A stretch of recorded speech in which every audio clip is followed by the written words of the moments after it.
Found it in my parents' garage about 5 years ago, tucked away behind a bunch of boxes. At first, I had no idea what it was, but it seemed relatively significant. So I pulled it out, and lo and behold, my father would tell me, oh, that's the Dali. Apparently, my uncle owned an art gallery in Chicago back in the day, and my father either gave him a loan or invested in the gallery a while back, and this was repayment of the debt or a thank you for the investment. Did your dad have any idea what it was? I mean, He aside did. from the Dali? He did, not aside from knowing that it was a Dali. I think he just liked the way it looked. I'm not even sure if he got to pick exactly what he got. But other than that, that's all he's told me, and that's all I know. It's sat in my basement ever since. It's not in the best condition, so... Is this how you found it? Yes, I sprayed some Windex on the glass this morning before I brought it in, maybe wiped a few cobwebs off, but that's it.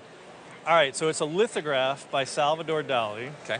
He signed it down here in pencil, and you can see down here, it's a limited edition of 150, pencil numbered there. Okay. He made this lithograph in 1965. The lithograph's title is Drawers of Memory. It's based on an earlier sculpture as well as an earlier painting that he had made in 1936. Wow, okay. The sculpture is now very well known. It's called the Venus de Milo with drawers. So it's the famous Greek sculpture. Yeah. He made a replica of that and put drawers on the statue. Okay, fascinating. And he was, this was in 1936, and he was very influenced by Sigmund Freud. And Dali once said that the only difference between the ancient Greek norm of the human body and then the body post-Freud was that Freud had made the body full of secret drawers. Very interesting. So this lithograph is based on those two earlier works, the painting, now in a German collection, the statue, the Venus de Milo with drawers in the Art Institute of Chicago from 1936. Oh, okay. This is in reverse of the painting. The lithograph was published by Sidney Lucas, who had a gallery in New York and worked very closely with Dali in the mid-1960s. Oh, really? Okay. Condition on it, it's a little buckled at the edges. Yeah, I noticed that. I'd probably rematte that. Okay, is that all it would take? Yeah, it's probably just slipped in the matting, I see. and so it's buckled up like that. All in all, it looks like it's in great condition to me. Really? Wow. And it's one of Dali's largest lithographs, and it's a very well-known image. Oh, okay. There are a lot of forgeries of his work. We all know that. Really? That's pretty. I didn't know Except that. for you. Apparently I'm out.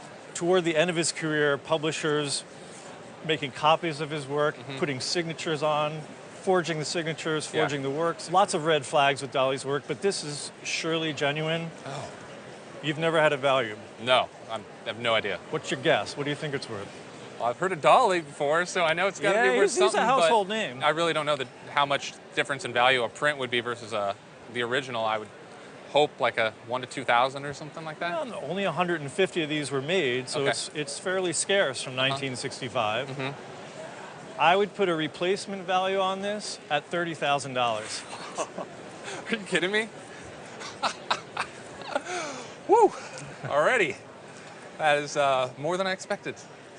Well, congratulations. It's a great print, and take good care of it. Yeah, I think I'll put a new mat on it. Thank your parents for it. Yes, I will do that as well. My dad might want to take it back now. I'm not sure. Wow, suddenly taking on a lot more beauty. You know, very appreciative. I like now. it more and more. I know, right? It's not going back in the basement.